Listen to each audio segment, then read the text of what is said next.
Hey everybody, welcome back to the 147th episode of Taps and Patience. I'm AJ with Subtract Manufacturing and Audacity Micro, here with Harrison of Precision Ingenuity.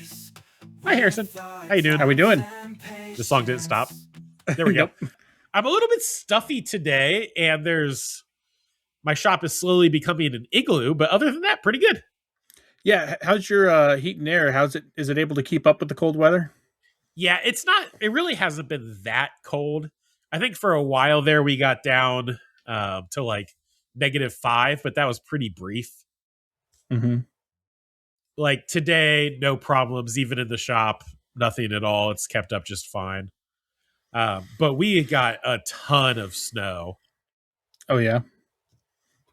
Nice. Yeah. So according to the news, it's 14 inches. Or excuse me, 12 inches. 12 inches. I have gone around with like a tape measure, and in a couple places I have measured over 20 just because of the snow drifting. And there's so many like farms and fields around us that it blows against us. So like my path between the shop and the house definitely has at least 20 inches of snow. It's above my knee. Gotcha. So I don't know. That's been annoying, but hasn't really hurt anything yet. Class is canceled tomorrow, which is actually not a bad thing because I'm running behind on some parts that I need to make.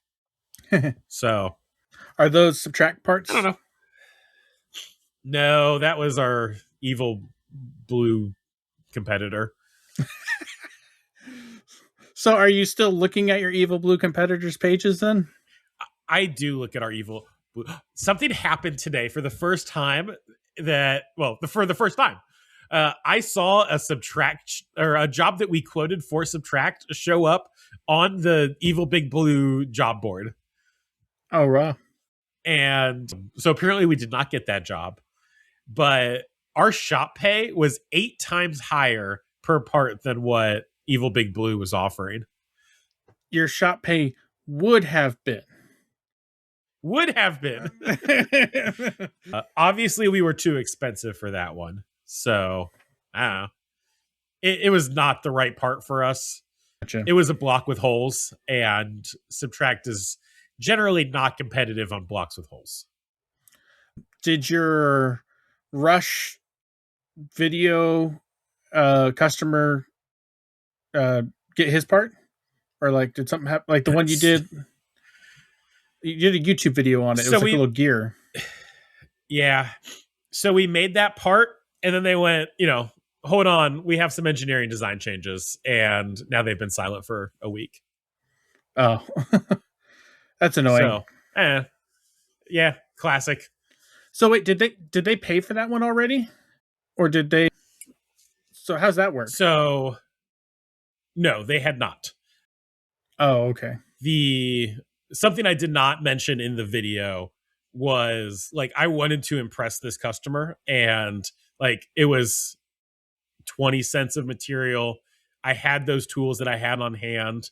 They were like, this is a huge rush, super emergency, because of course they were. And I was like, I'm just gonna make it, or I'm gonna make one of them. They wanted 30 of them, 10 rushed, 20 not rushed, or maybe it was 40, 10 and 30. I don't remember. But I was like, you know what? I can just make this part. The cycle time on it wasn't bad. It used a really, really dumb tool, but I was like, I'll just make it. And, we could, even if we lost money on that job, which I guess I technically did because we don't technically have the job yet, like impressing this company would have been worth it. Mm-hmm. Just in the kind of like, because they would order a lot more parts, hopefully. And they're kind of in a community of companies that, they're a startup kind of company. And like, I would love to get a bunch of the startup business, mm-hmm. people making robots that have more VC money than they know what to do with, and, just care about fast instead of, economics. And those are the customers we want for Subtract. So they said they'll come back to us once they finish up their design revisions. If they don't, oh well, I made $40 of ad revenue on the video. That more than covers the one tiny piece of aluminum plate. So, and we actually, we got a couple RFQs after posting that video. So really we made like $1,000 on that video because we did get a couple orders from that. So, Oh, hey, if you got some orders from that, that's good. That's kind of like that video Yeah. that came out from Send Cut Send. Did you see that crazy one? I did, where they made the not a jet engine part. Yeah. Like the guy's like, I'm gonna keep making it more complicated until they say no, or something. You are going robot-y on my end, but hopefully the recording is okay. Oh, Harrison had some internet issues, or is having some internet issues. yeah. Am I better now? Yep, you're fine now. But Okay. we may just have some brief robot-y. It'll be fine in the recording. Yeah. Okay, well, But go ahead. I went to Wisconsin. That was a thing that happened. I drove up to Wisconsin to see our favorite Subtract customer and got to kind of learn about his business and talk to him. And we had some parts that we shipped him that were technically in spec per the drawing, but not what they wanted. And we, like that was kind of my catalyst for going up. It's like, okay, let's go figure this out. Let's figure out, what we're going to do next time and stuff. They did not want remakes. They shipped the parts because they were part of a bigger assembly. But there was a slight perpendicularity issue on some threads, which in itself was really weird. So we're working with the shop to figure out what happened there.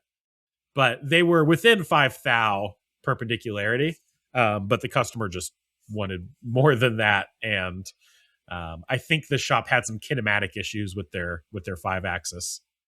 Gotcha. So I ran up to that customer and apologized.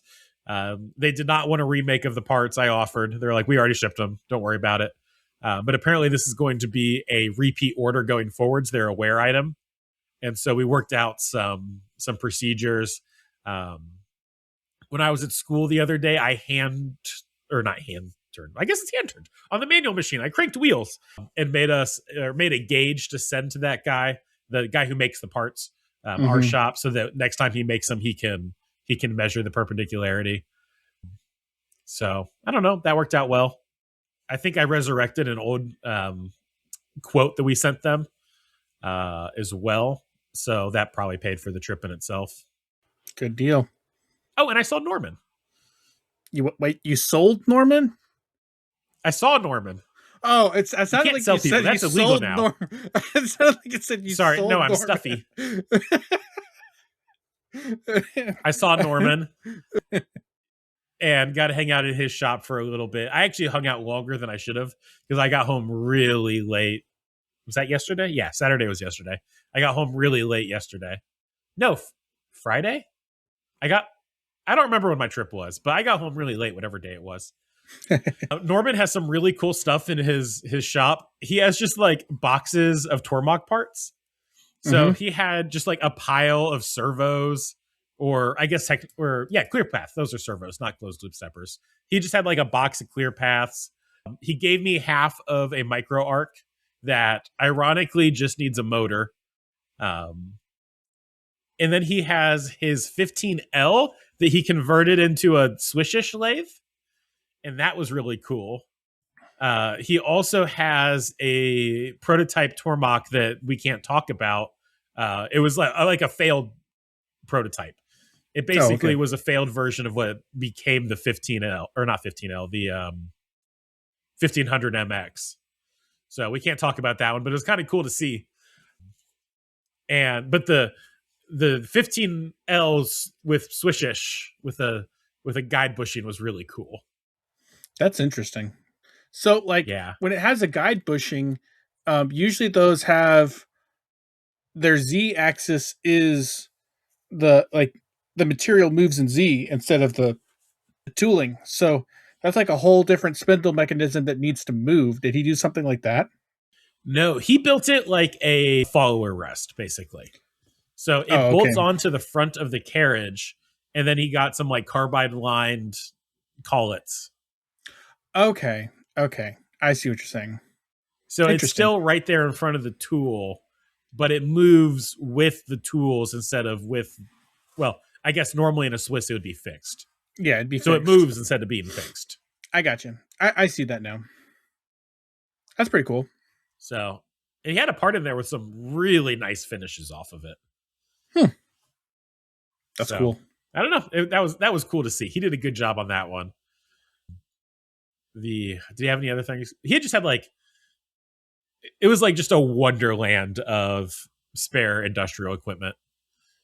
There was many things that I would have happily taken with me if he let me. I'm pretty happy with my half of a micro arc. It looks like the motor for that, if I want to put it on my Tormach, is about $150. And it's a whole lot cheaper than buying a micro arc. Did you use your micro arc a lot on your last Tormach? Not nearly as much as I should have. So I always thought that thing was kind of inaccurate and like I didn't like it.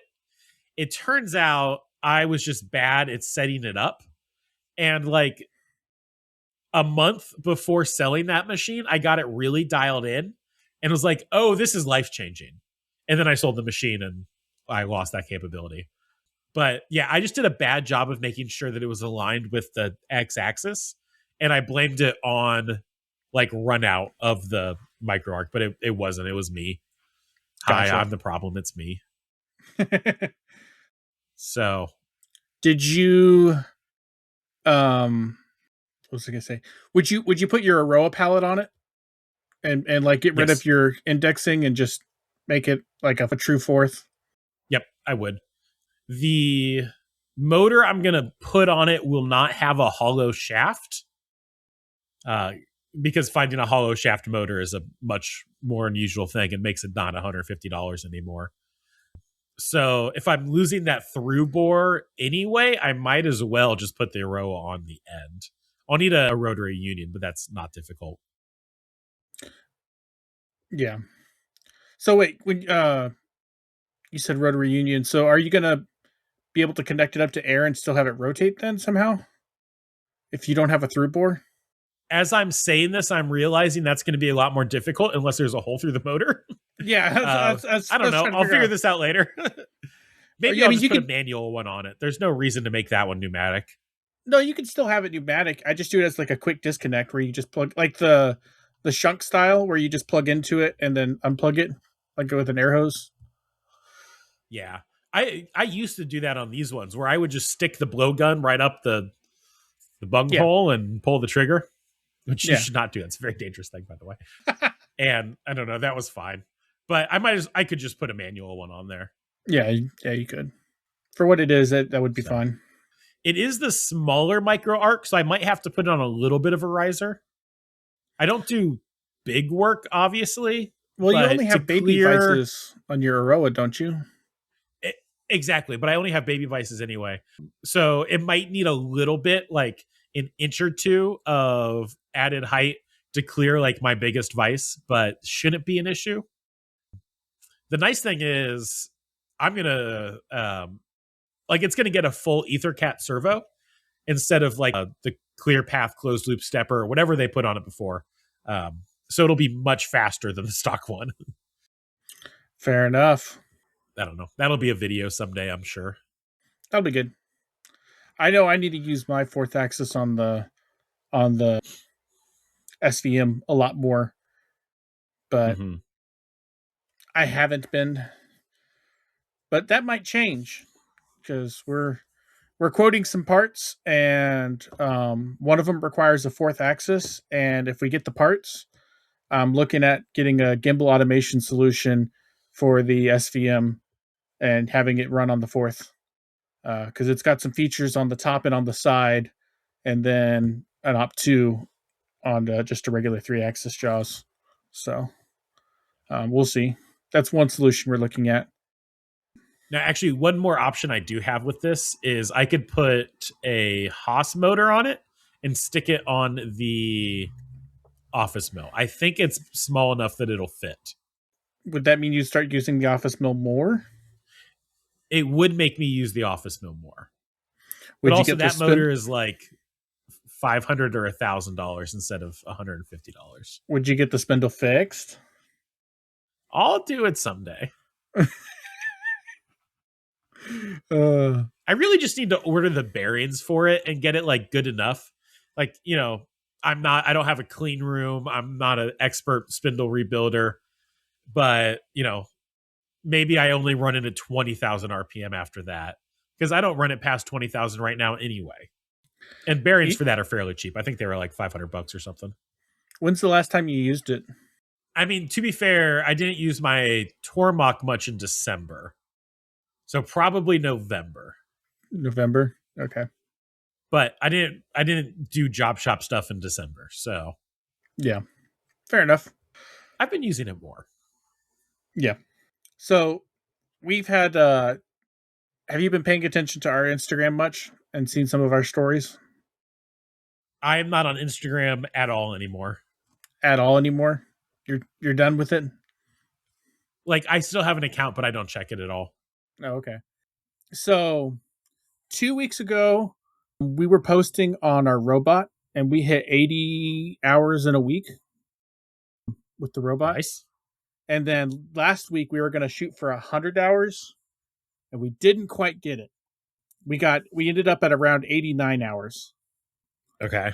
And the reason we didn't is because the Haas techs came in and worked on the Axis lube system, which we've been fighting forever. And we finally potentially solved the issue. And the issue is when our machine was built, they were adding a lot of stuff at that time, apparently, to that machine. Because ours was one of the very first machines that has that stupid sensor that if it moves, it bricks the machine. And around that same time, they were also changing the automatic oiler system slightly. And so nothing was really documented on it. And so there was potentially some valves that were missing to basically prevent it from whenever it shoot the shot of oil, if those valves weren't there, it would drain too fast and think that there was no oil in the system. There were flow restrictors, is what they were technically. Yeah. And so it was just pumping a whole bunch of oil thinking that it was basically out. So that issue is potentially fixed, and I really hope it is. So we stop getting that alarm every 12 hours or whatever. Because like what I was doing to make the robot work that long is every morning I would come in and I would overpressurize the oiling system, and it would last for about 12 hours. And then at the end of the day, I'd do the same thing, and that'd allow it to run all night without airing out. And so I was dumping even more oil into it to try to give it enough back pressure to where it would still read it. So, but hopefully that issue is now resolved and the system will just work.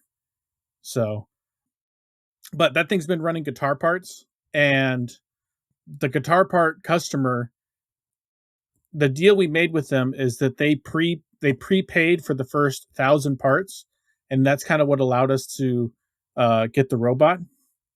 And we finished up the first 1,000 parts for them, and he came and picked them up and was like, "Hey, we haven't really sold anything yet, so they have 2,000 more on order." And so he's like, if you got something else you want to run, if you want to run them, that's fine, but we're not ready to pick them up. And I do have more parts to run on the UMC, but I don't have any material in yet. So I told him, I was like, "Hey, listen, I'd much rather the machine run than not run. So I'll just get a little bit ahead.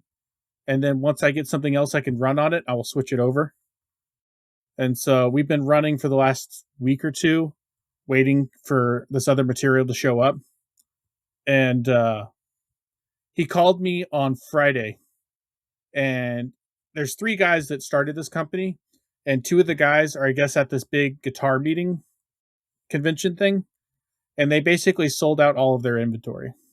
Oh, nice. And so I was afraid that was going to end the other direction. And so he called me up and he's like, "Hey, can you keep making more?" Because we basically sold them all. So, I thought you were going to say they like went out of business or something. Nope. No, Okay. it's apparently picking up. They have a couple vendors that are looking at making that an option that you can buy straight from factory. So doing them as like factory installs. And then there was a bunch of stores that are looking at stocking them and putting them on their shelves. So it was a very positive feedback. And so they seem to think that sales are going to be picking up because they have a lot of guys buying.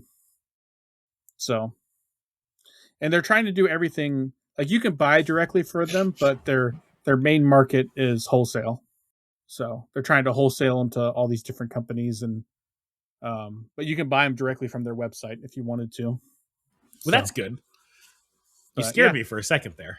no, I was getting a little nervous because like I've seen it happen a lot of. I mean, shoot, we both have been there. We've got Gun Ho brought a product to market, thought it was going to do really good, and then had it fizzle out. And so I was a little bit nervous that would happen with these guys. Which the contract that we basically set up with them was that they prepaid the first 1,000, and then they had two Uh-huh. more thousand on order that they had to buy before 2027 was the way the Okay. PO was structured.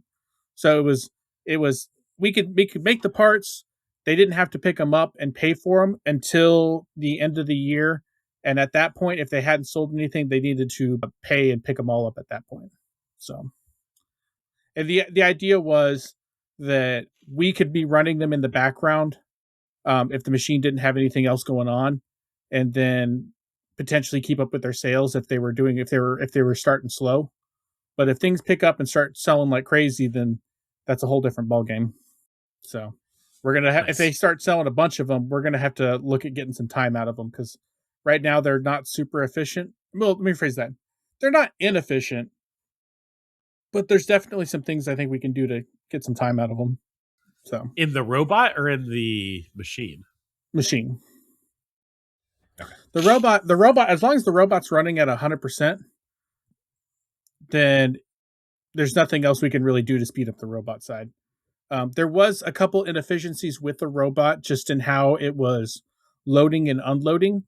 And I reached out to VersaBuilt and they restructured how it did some of the transfers. And now that saves a little bit of time. So it was doing this weird thing where how they have their homes structured, it would come into the machine, it would set down its jaws, and then it would go all the way back outside the machine and then come back in a couple times. And so Yeah. it didn't need to go all the way out of the machine. It could have just gone back a little bit and then over to the other vise. So we got that figured out. So Well, this week we have. Well, I'm sorry. Did you have more before I transitioned? not really. I mean, we're slammed. So we're staying extremely busy, and I don't think we're going to be slow for a while, for a long time. And this is stereotypically the slowest time of the year for manufacturing. So Yeah, and we've got I think 7,000 parts on order right now. Last I checked. So we're pretty busy. um, I guess I could mention Subtract a little bit here. Let me pull up our ERP. Ooh, I have an idea. So we have been calling our Subtract ERP SERP, kind of in the tradition of GURP that Grimsmo has. Jacob really, really hates the name SERP. So if anybody has suggestions, send them all to Jacob. We've brainstormed on it a couple times and haven't really found anything that was too stellar. I think ChatGPT recommended Sherpa at one point, and that's probably the best we have. But I don't know if you have ideas for our Subtract ERP. It's also the title on it when you open it up says Subtract Admin Dashboard, which makes it sad, and he doesn't like that one either. So, yeah, the whoever comes up with the best idea gets to name it, unless we don't like any of your ideas. But yeah, so this month of Subtract, we've done like it would have been a good month for last year Like it was above average what we were getting last year. It was not what we did in December, because December was insane for Subtract. But really, we have a couple quotes hanging right now that any one of them could double or triple this month. Um, and I suspect we will get one of them. I don't know which one, but I'm betting that we get at least one. We've got about a 40% acceptance rate on quotes right now, which I'm actually pretty okay with. I think that's not a bad ratio, where we're definitely not underpricing things, but I don't think we're too outrageously overpricing things. Yeah, I think they want to say you want to be more than 30 but less than 60 on your win bid rate. So, and that actually might be a little bit higher in reality, because sometimes we will send two different quotes to the same person, and both of those would get, like, for the same job, like, you know, this is your part out of stainless, this is your part out of titanium or whatever.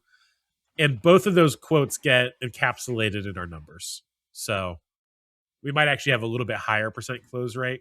Though we also have a few customers that basically just send us the PO with the RFQ. So it balances, I suppose.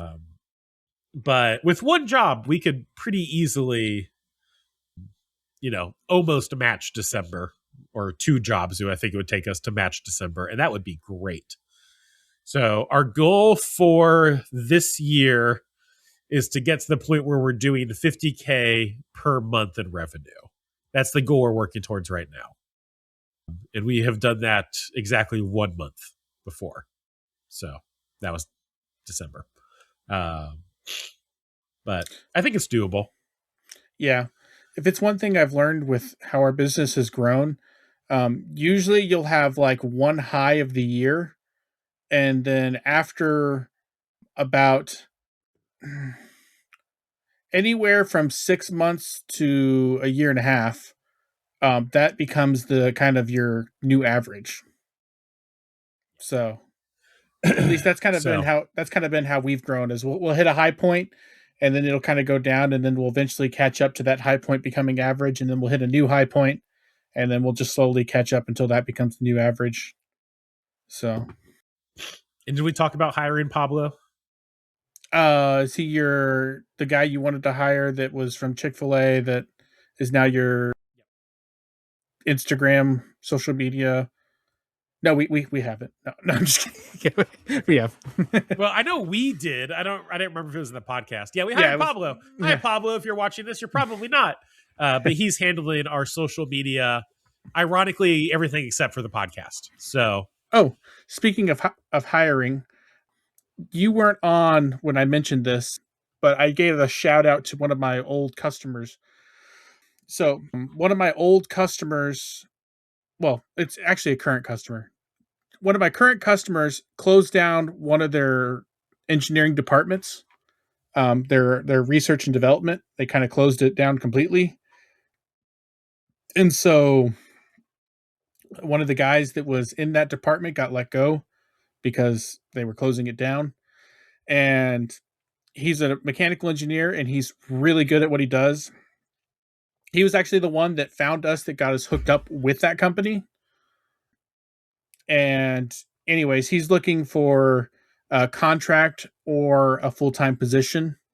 And so he didn't ask me to do this, but I think he does really good work. I would hire him, honestly, if I did product stuff, but I don't. And so if anyone's looking for a good designer, reach out to me and I'll put you in contact with him, because he works remote and he does excellent work. So I heard that on that podcast, because I actually listened to that one because I wasn't there. And I've had a couple product ideas that I've wanted to do for a long time, and I considered hiring him and doing those. Yeah. And then I heard little Harrison on my shoulder that was like, don't start any new businesses. Or maybe Jamie, someone. And I listened to them and realized that was right. Yeah. Well, I have a great idea for a, like, basically silent Tumblr. So what I have focused on right now, because I have a product idea that I've also thought about sending him and I haven't yet, is that I want to get to a point where any product that I can do, I will be able to focus and do it justice. I'm not gonna do half-ass measurements. Yeah. If I release another product, I'm going all in, and I want to make sure that I'm in a position within the company, or the company's in a position where I can do that and not worry about getting work out the door. And so before I can really bring on a new product comfortably, I need to get another employee, maybe two, and I need to have the back of the shop running with much less of my time for me to launch, want to be able to and want to launch a product. That's really the limiting Yeah. factor. I did actually take a first step on a different product. However, my approach to this one is there's like basically it was going to be like QB'd by somebody else who wasn't me. And it fits well with Subtract and Audacity Micro and the YouTube channel already. So I felt less guilty about that one. Yeah. I actually need to get back to him because I talked to him on the trip and now I'm back home and I haven't talked to him again. But Yep. Good story. Anyways, I don't really have anything else if we want to get moving on to Patreons and hundreds of questions. That person I talked to was a Patreon who I met through the Patreon Discord, which you can join too by paying us money. Any amount of money will do. I think it's set up where even if you pledge like $1 a month, which I think it'll let you do, you still get access to the Discord. Though the default tier I think is $4 a month, $1 a show, and you get access to the Discord. You can also join at the free tier and get access to our Q&A, which is a little bit more filled out than it normally is this week. So come join as a free member and participate in that. And then if you pay $10 a month or more, we read your name. So I'm stuffy. This is going to be extra fun. We have new Patreons, John S. and David K. Thank you guys for joining us. John S. is a $10 a month member. So thank you, John, again. Alex H., Avery M., Josh A. Leighton Machine, and not Jason, Millen Y., Devin C., Alex and Mill City Roasters, Christian O., Stephen M., Horse Pulverizer Incorporated, Daniel R., James Moultrie, Ryan Estrada Manufacturing, Austin W., Kyle at Kursk Machine, Devin at Sinister Machine Works, James N., Bennett Prickly Pear Prototypes, Cam S., Shep at Alderson Prototyping, Jacob at Zona Precision, who just got engaged. Happy engagement, Jacob. Jason S., Joshua H., Christian Z., Freaky Climber, Prescott at 1Z2Z Systems, Trey V., Alexander B., Scott at Design the Everything, Jamie at JSpec Engineering, Chris at Zyke Precision, EJ at Nocturnal Welding, Chris at Thoughtbomb Designs, and as ever, Jake Brownson. I might have done better because I was going slow because I couldn't breathe through my nose. So EJ has apparently been dying to get an answer to this question, according to Jacob. We skipped it last week because it was too long and it felt like it was hard to read. Well, here we go. It just didn't work with our guest. And it didn't work with our guest. Yeah, that was the cover up of an excuse, but it's more because it was really long and I was tired. 2 weeks ago, you guys talked about being in the space and how when you build product inside that space, it has. Okay. So I told you it was hard to read. No. So backstory. Whenever me and Jacob were talking about launching a product, there's different niche communities you can be in. And if you're already in a community, it's much easier, like a niche community, it's much easier to develop a product for that niche community and release it to that niche and have much more success than having a general product for the general public. Is kind of where that's kind of that first half is kind of talking about. And EJ's question is, if you're not already in that community, but you have a good product for that community, how do you do product? Yeah. And do you go with like a YouTuber, or do you create content for that niche? Or, do you reach out to somebody who's already some sort of influencer, etc.? That's a great question. That's kind of how I felt with the Tuck Defenders and the Deck Defenders that we did. I'm not a big poker player, but I feel like if I was in the poker community, that it could have done really, really well, and it still potentially could, but I never really got connected with that community. I would say, in my personal opinion, if I was trying to break into a niche community, the first thing I would do is I would join that community and I would try to become a part of it and try to engage with it as much as possible. That way I kind of had better understanding, one, of if I thought this product was a good fit for the community, after joining it and becoming a part of it, do I still feel like it would be a good fit?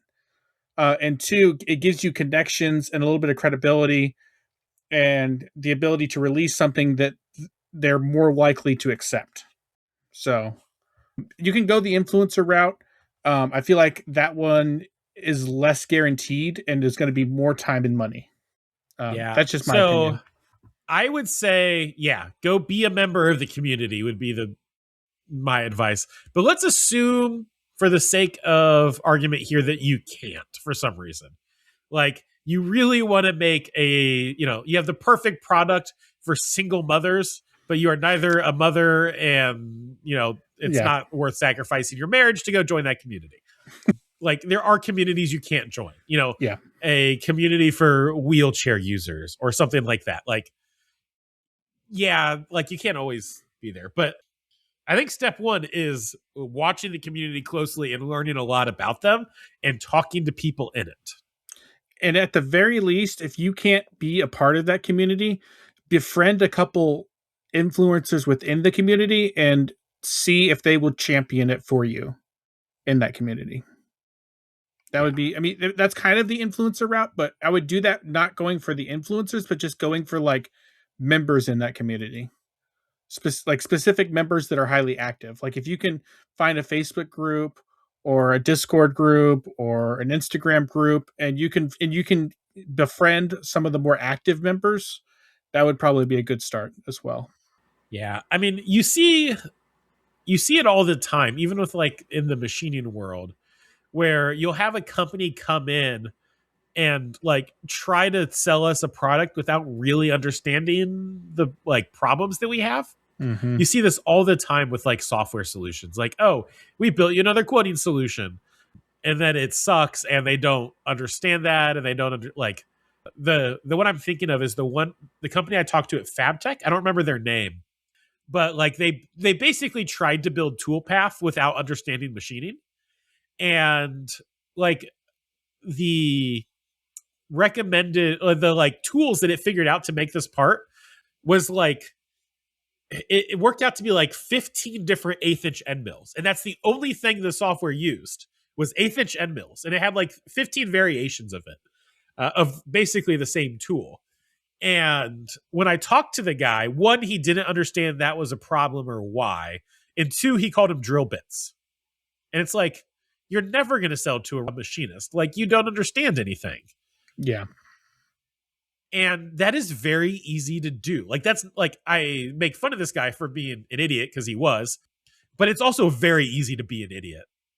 I have been an idiot at times. Like, it's, if you just don't understand the circumstances, it's easy to sound dumb. Like, you have to really understand the customer before you can push hard into that market. Yeah. And even on the flip side, there was a guy, my employee Ben mentioned this. He was watching a YouTube channel, and it was one of those channels where it's guys working in their garage building some machine of some kind. And one of the guys was talking about, thou and 10 thou. And apparently he got roasted by all the people watching the video saying, that he was making up terms, and he had to stand his ground and be like, no, this is what machinists would actually say when talking in these tolerances. And so like, even sometimes if you might know the right terminology, and people who are not familiar will still call you out. It's fair. Because it can go the other way too. Yeah, that was kind of the reverse of the situation. Yeah. But okay, so I'm selling a product to single mothers. I mean, yeah, I guess I would start messaging single mothers on Instagram. That sounds terrible. and You, ask them for genuine feedback about it. Send it to them for genuine feedback about it, and then if they love it, then be like, hey, you want to promote it? That's what I would do. the better example might be EJ's in California, and so maybe he has a product for like a snowmobile where he doesn't really get a whole lot of snow. Single mothers is just weird.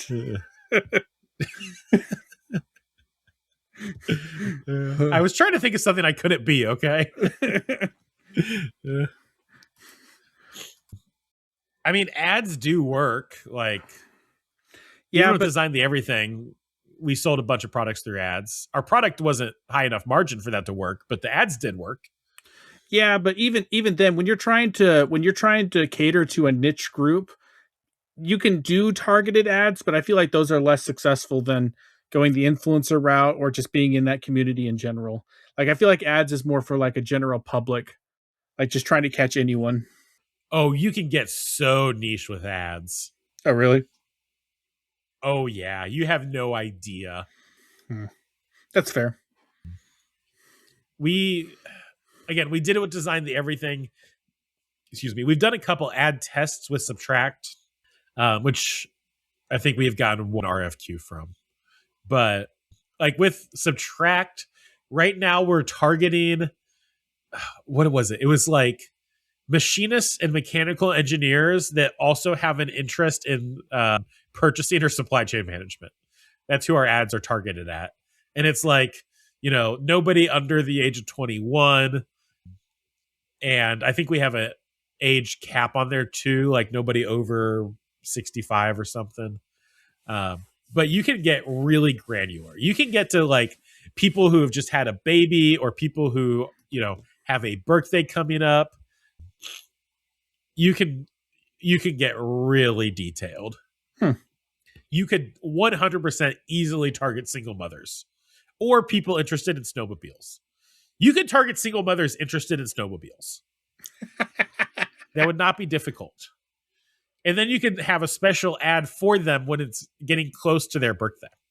There you go. Or you can... I don't think you can target pregnant women anymore because they got in big trouble. Or no, some other company got in big trouble with that. I don't think it was Facebook. It was Target. It was Target, yeah. Where they leaked that a teenage daughter was pregnant before the parents knew. Yep. Anyway, probably not a single mother. Brady, can you share any tips for machining 304 stainless? We are quoting some large projects in stainless, but don't have a ton of experience working with it. Any advice would be greatly appreciated. I don't know, just turn down your spindle speed and you're pretty much fine. Take it slow. I have found that generally 150 to 250 SFM is a pretty safe starting range for SFMs.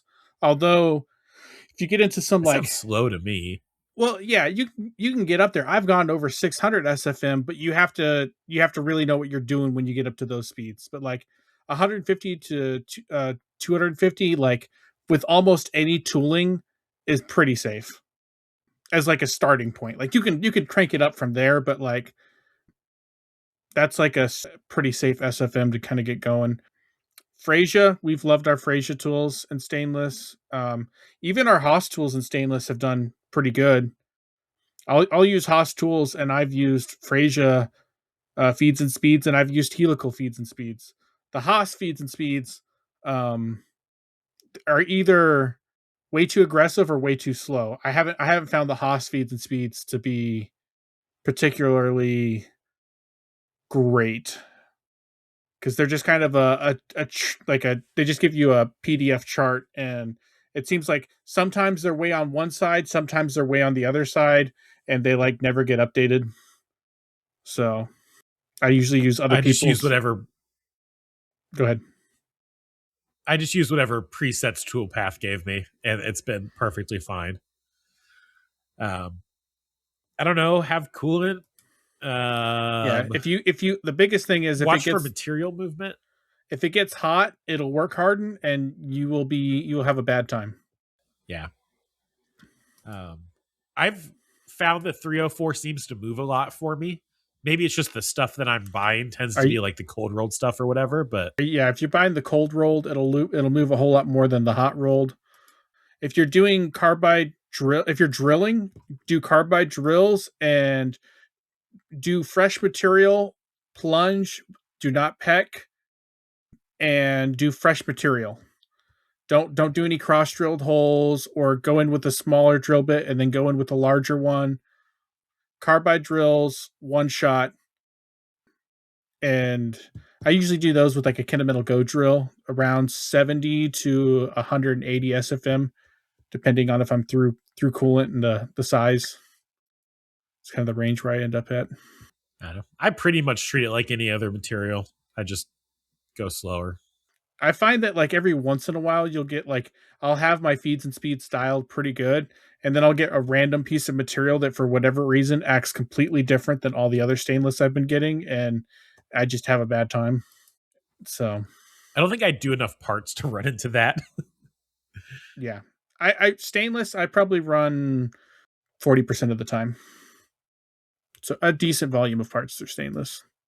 I used to do more. I feel like I've been in either exotics or in plastics more recently. It's like titanium or like Peak or Ultim. I'm running the 30% glass filled Ultim right now, but I used to do a lot more stainless. Murray, any stories about working while you're sick? I'm stuffy like half of all podcasts. Does that count? I've been pretty sick a couple times, and those are usually the times when I'm just running 1,000 miles an hour trying to get stuff out the door. I don't really have any stories from anything. Thankfully, none of my thankfully, or maybe in spite of, none of my big crashes have really happened when I've been sick. So I just go a heck of a lot slower, and I feel like I have to double check everything like 100 times just because I'm so worried. Yeah. I don't know. I work while sick all the time. One benefit of working alone is I'm not worried about getting anybody else sick. I mean, if I'm that sick, then I'll just not work. If I'm not that sick, then I will work. I think probably the only time where I was working where I shouldn't have been is right after I got the snip, right after my vasectomy, because I was definitely working the next day in the shop after that. And my doctor definitely told me not to. And then I did. And I made an Instagram story. And then my brother sent it to my doctor. Thanks, Nate. So, that's all I've got. Kyle at Kursk Machine. When adding special tooling for a job, like a specific corner radius bullnose or a key seat cutter, do you add that to your tool library or do you just use it for the job and toss the tool? Wondering if I should be adding every tool to the library or just using it to get the job done and moving on. Thoughts? So every tool I set up, I try to add to the library just because if I ever want to come back and use that tool again, I like to have us know what I did with it last time, speeds and feeds wise. The one thing that I do with my library specifically is if it's a single use tool, I try to number it above 200. And then if I end up getting rid of the tool, I move it to 1,000. So I still have all the information, but it's outside of my normal range. One idea that I'm considering doing, and I need to talk with Weston and Ben to see if they like the idea, is I'm thinking about sticking sticky notes in all of my tool boxes. And if I don't pull that sticky note out within 6 months, then that tool will go into a longer term storage and then they'll stick a different color sticky note.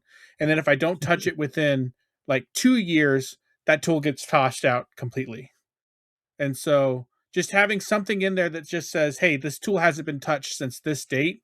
And if it doesn't get touched after a long enough period, that's when I get rid of it. I mean, hey, carbide's at like $20 a pound. So, Yeah. But I want to try to come up with a system where I know, like either, once every 3 months, once every 6 months, I go in and I stick, you know, like a note in all the tools. And then if I don't pull anything from any of those tools, then I know when it was last done. and then like trying to do that on some sort of a system where we can always keep track of which tools are common and which tools do we use every 3 months, 6 months, year, or longer between uses. And then we can organize, prioritize, and clear out stuff that's not being used and just taking up space. Yeah. I have a separate tool library for like one-offs and weirdo tools. And they just go in that separate tool library. And, I just leave it in the drawer and it is what it is. Most of my tools are small. Like they all fit in a 1x2 Gridfinity bin. So I'm not losing a lot of space. But yeah, I keep them in a separate Fusion library. And every now and then I do end up needing one of them. Like on those little gear parts, that little spline was undercut. And I just happened to have it was like a 1/16 inch little baby key seat cutter that was able to go in there and do that undercut.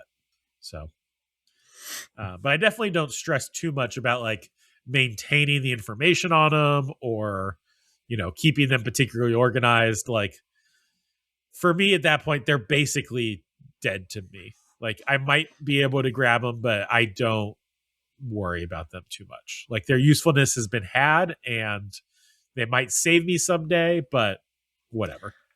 I've been really happy with keeping my tools. I've never thrown away a tool that I've really used. I've only moved it into a different location.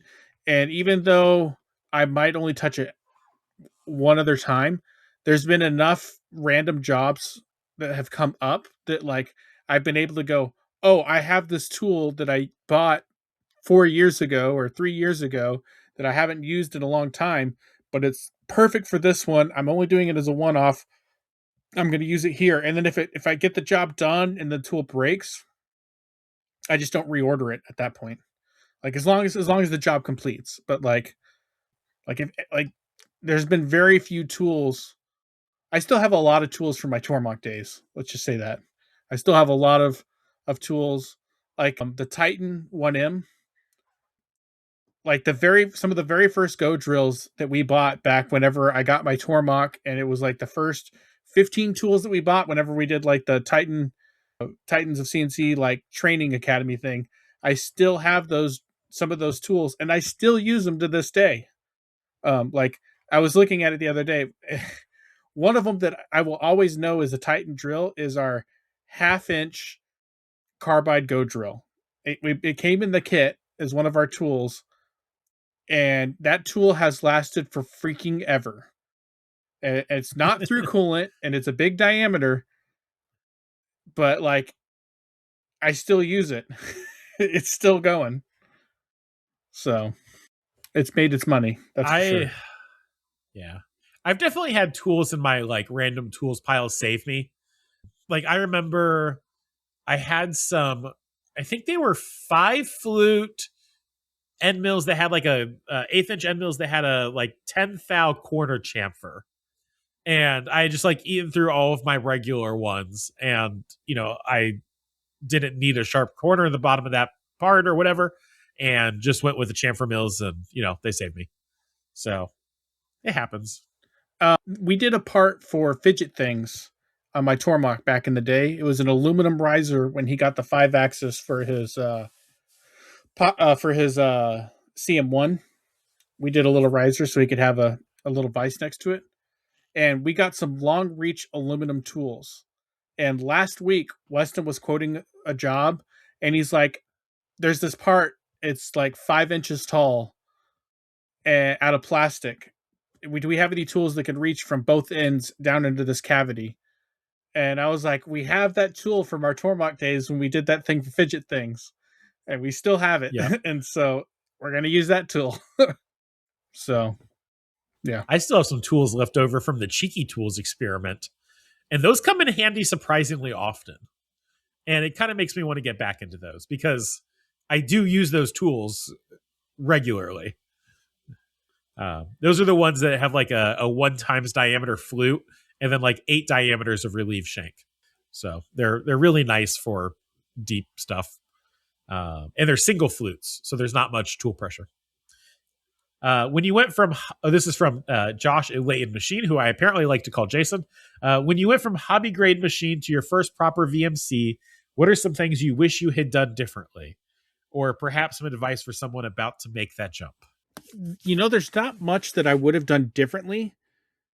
The biggest thing that I would say is have a plan for that machine and justify every option that you put onto it. And my biggest advice is if you are cash strapped and you're buying something new, every option that you cannot add after the fact that you will want to have at some point, prioritize those. If it's something that can be bolted on or added at a later date easier as a factory, as a, what's the word? That can be added while it's on your shop floor, basically. Not factory installed, but anyways, if you can have it installed in the field, then deprioritize those. But the biggest thing is know what parts you're going to run. So the thought process we went through whenever we got our machine is we wanted a Swiss Army knife of machines. And so we got the VF3 SSYT with a 5-axis trunnion that allowed us to get 2 vices on the table plus a 5-axis. It gave us 30 tools. We tried to get all the options we thought we would need, such as 3-spindle coolant, probing, chip auger. There's not really many options that there was one option that we got that we were thinking we might someday stick a robot on it. And so it was cheaper to add the auto doors at the factory than it was to have them field installed. And so we had those installed. We still might put a robot on that machine at some point. We love our robot on the UMC. But it's been such a good Swiss Army knife of machines. Like almost any job we do can go on the VF3. And so it is the catch-all for jobs that don't have a home at our shop. So it's been an awesome machine. Don't forget to factor in the price of tooling and work holding and tool holders, because those can be really expensive. Yeah. And you may want to build those into your loan if you can. Or you may not want to, depending on like if you want to add them slowly or build that. I don't know. You do the math, but yeah. I would definitely not buy any machine on a loan without already having the income to cover that loan. So don't buy it thinking that it will make the money. What else? Become an LLC or whatever you're going to incorporate before you buy the machine, because you really want that loan to be on the LLC, not your own personal name. You can also deduct your loans on your taxes. Yeah.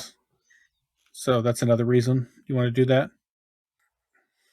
You can get tooling credits from a lot of different suppliers. So like if you do get a new machine, make sure you talk to a lot of your, if you have local suppliers or vendors, talk to them and see what tooling credits you can get when you get a new machine. Some of them you might have to apply before you get the machine. Some of them you can do after, depending on how they package it up.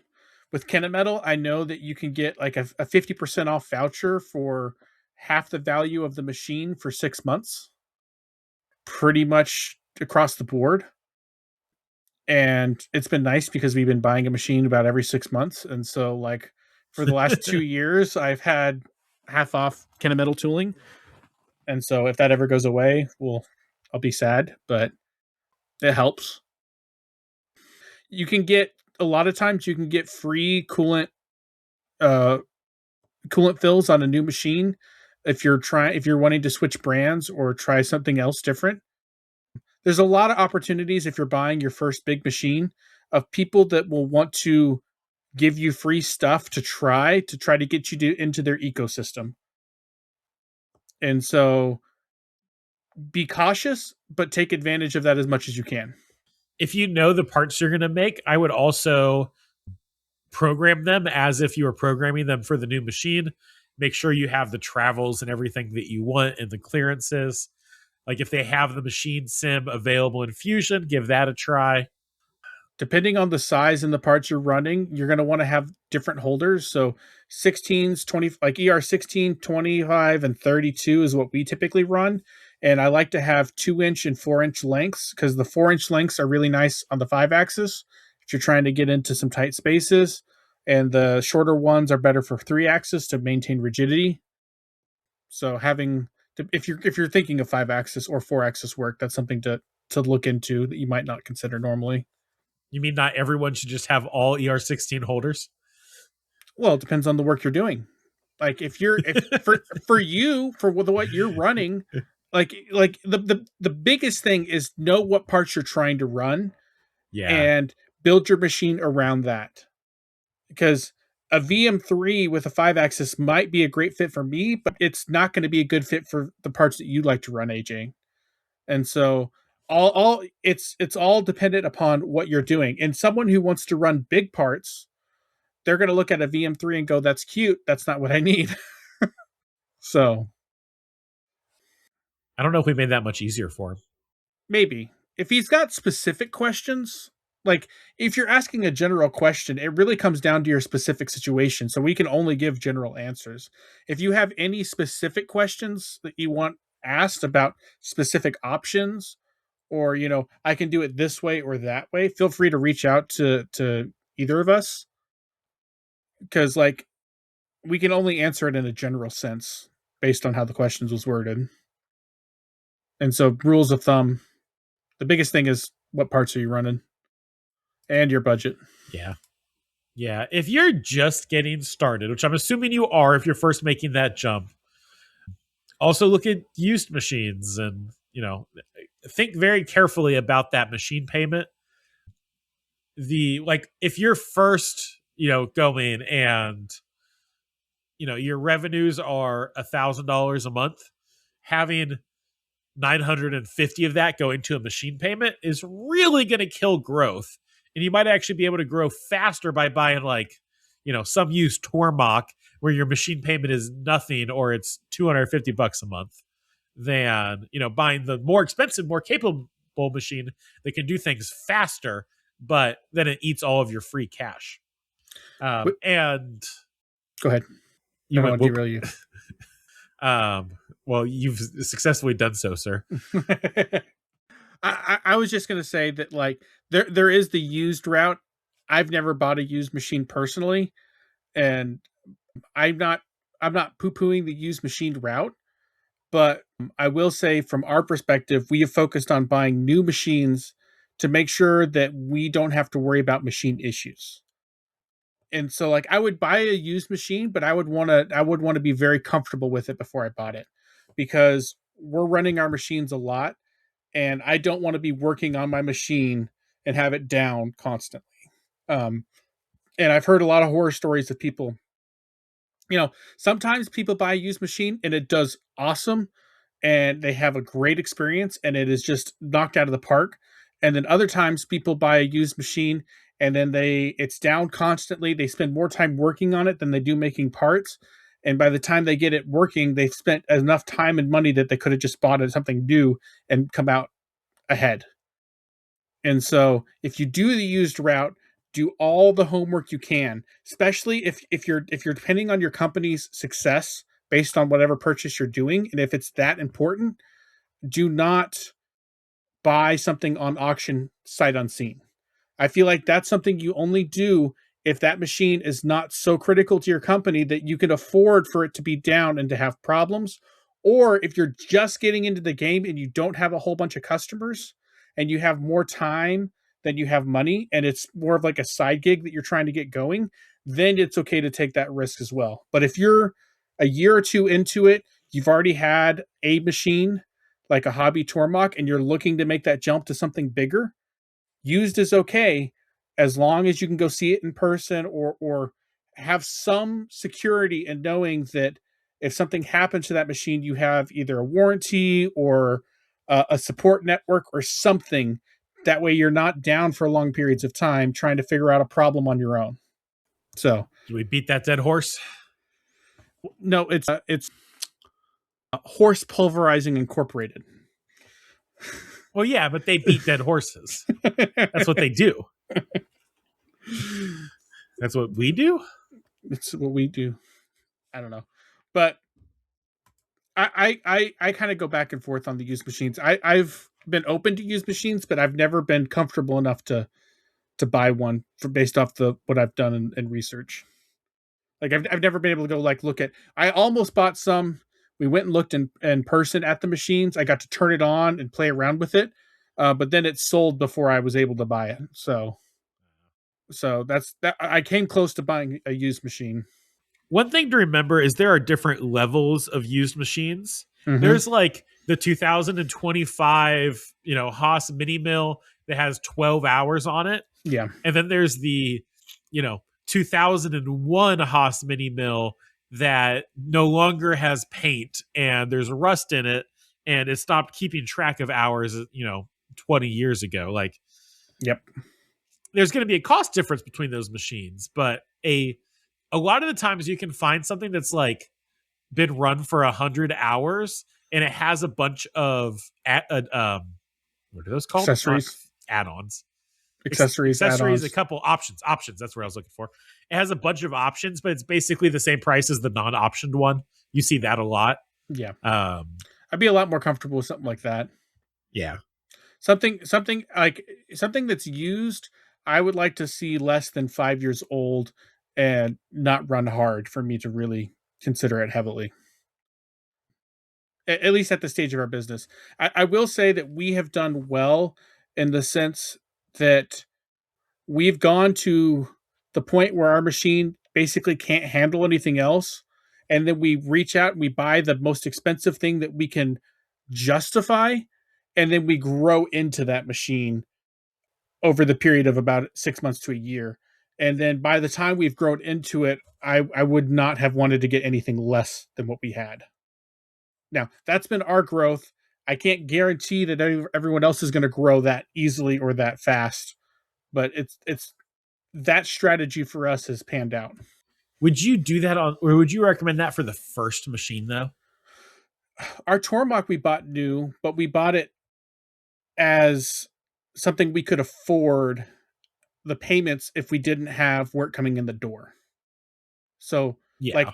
like every level that we've purchased, we've always made sure that we could make the monthly payments for a year if things went sideways. That's kind of like the minimum threshold to where we set.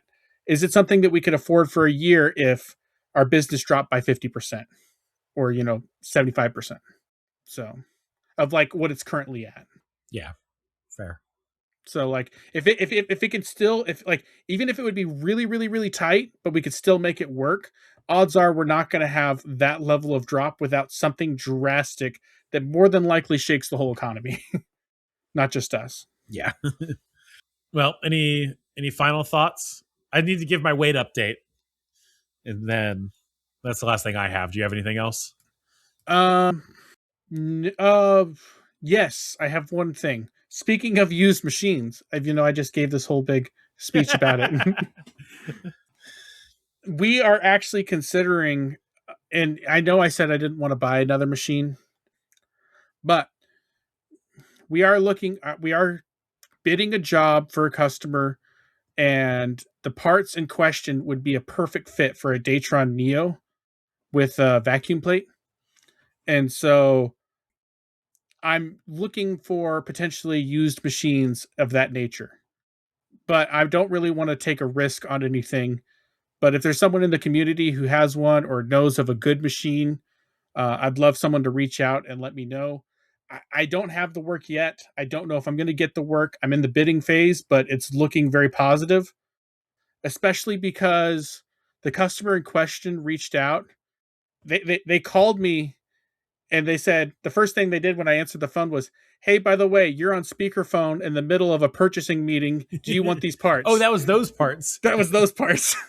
And so we're bidding those parts, and they're going to be a high enough volume that I don't want to put them on some of my other machines. especially because the Datron Neo would be such a good fit if I can make it work. So, anyways, if anyone knows of any used machines of that nature, or even alternatives to a Datron Neo, if you have any input or suggestions, one way or the other, I'm looking for something small, footprint, probably vacuum work holding for small flat parts. So Datron Neo is the best thing that I could think of. And like I would need to be high volume vacuum, because I'm looking at putting like a big sheet on and then cutting through it, and like a Pearson vacuum plate, the part would pop off, because I'm looking at getting like a couple hundred parts out of a single sheet. So because the parts are like a square inch. Yeah, they're tiny. Datron's, I've called and talked to them. They're potentially going to run some test parts for us to make sure the idea works. But if anyone's ever interested in small flat parts, Datron apparently has a special vacuum plate, or special vacuum card. But they have one that's like their plus vacuum card. And what it is it's sticky on one side to where you can stick to your material, and it's for running small parts. When you cut all the way through, it goes from the vacuum plus sticky combination keeps your small parts from moving, and then you just peel it off when you're done. That's a good idea. And so you can vacuum the whole plate down, you can machine your tiny parts, and then you just peel off the vacuum card when you're done. So, and like if you're running high volume small parts, which is what we're looking at, it's extremely economical to use those vacuum cards if they work as well as they say they do. Because you can get them in like packs of 50 or 100. Yeah. So, all right, quick weight update, because I'm doing accountability on the podcast. At some point I bought a new scale. I don't think I talked about this on the podcast, but I went from like the worst, crappiest, super old scale that we've had forever. It was analog. It was literally like the repeatability on it was like worse than 5 pounds. Like sometimes I would step on or step off of it and step back on, and it would be like 10 pounds different. So I finally bought a new scale. I bought a nice one. And when I did that, I got like 20 pounds heavier, which was a little bit annoying, but I believe the new number, not the old number. So I went back and adjusted my historical data by the difference. So my historical data may not be super accurate, but with the adjusted numbers, I started at 289 and I'm now at 276. So about 13 pounds down. Oh, wow. I was actually 15 pounds down before the trip. And I don't think I ate that badly on the trip, but I came back and I was 5 pounds heavier. So I don't even think I ate 5 pounds of food on the trip. But like the day after the trip, I was already like 2.5 pounds lighter. And so I think it's just flushing through. Yeah. And I think tomorrow I'll be like 2.5 pounds lighter again, kind of back to where I was before the trip. So losing weight, and diet's feeling good. Like I don't feel bad on diet. But this scale that old scale being off actually makes sense to me, because at one point I said my weight and you were like, oh, I'm kind of similar to that. And in my head, I was like, yeah, but you seemed like you're lighter than I am. And I think you were, probably because of the scale difference. That is all I have. Yeah. Well, on that note, guys, thanks for hanging out with us for this podcast. If you like the podcast, please like, share, subscribe, tell a friend, and you can give your parents a rest, and this time go bug your neighbor. So yell out at your neighbor to subscribe and watch us. Listen to Taps of Patience. Do a drive out the door. Drive by. Anyways, thanks for hanging out, and we'll catch you guys next time. Taps and patience, our daily grind. In this machine shop, we'll always find joy and struggles all intertwined. Taps and patience, one of a kind.